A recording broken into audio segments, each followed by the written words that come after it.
Shalom saudara yang diberkati oleh Tuhan. Filipi pasal 4 ayat 19 berkata bahwa Allahku akan memenuhi segala keperluanmu menurut kekayaan dan kemuliaannya dalam Kristus Yesus.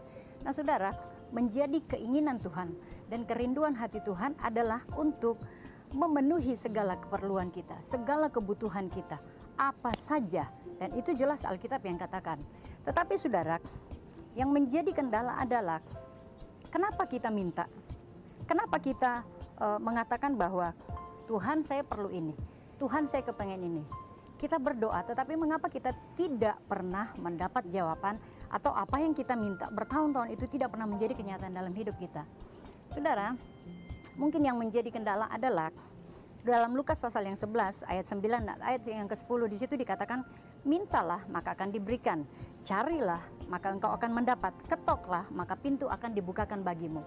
Mungkin kita sudah meminta kepada Tuhan lewat doa kita, lewat permohonan kita, tetapi kemungkinan besar ketika kita minta kepada Tuhan, kita nggak melakukannya keluar dari hati yang benar-benar tulus.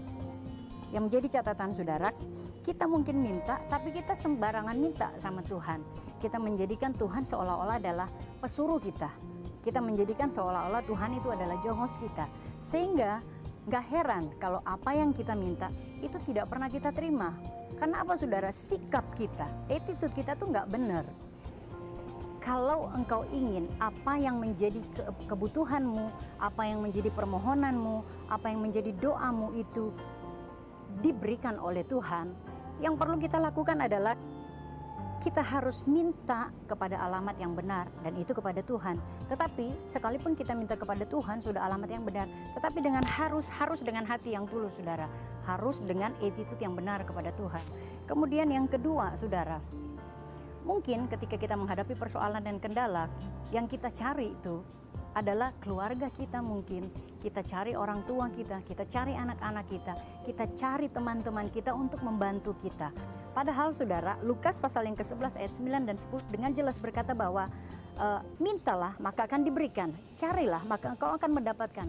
Nah saudara, jangan cari orang ketika engkau menghadapi persoalan. Jangan cari orang tua, anak, keluarga atau siapapun ketika engkau menghadapi persoalan. Tetapi cari Tuhan. Cari kerajaan Allah. Matius 6 ayat 33 berkata, carilah dahulu kerajaan Allah, maka segala sesuatu yang kita perlukan, yang kita butuhkan, pasti Tuhan akan berikan bagi saya dan bagi saudara. Kemudian yang ketiga saudara, sikap kita yang ketiga adalah kita harus ketok saudara. Nah yang menjadi pertanyaan adalah, apa yang mesti diketok? Firman Tuhan dalam Lukas pasal yang ke-11 ayat 9 dan 10 dengan jelas berkata bahwa ketok yang harus kita ketok adalah pintu hati Tuhan.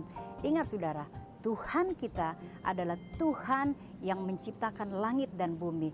Apapun yang kita perlukan, apapun yang kita butuhkan, Tuhan pasti sanggup untuk memberikannya.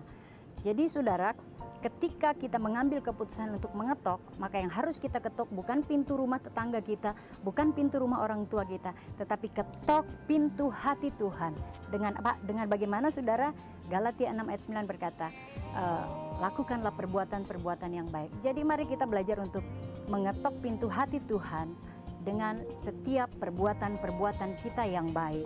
Maka apa yang kita doakan, apa yang kita rindukan, apa yang kita harapkan, pasti Tuhan nyatakan dalam hidup kita. Haleluya, puji Tuhan. Tuhan memberkati.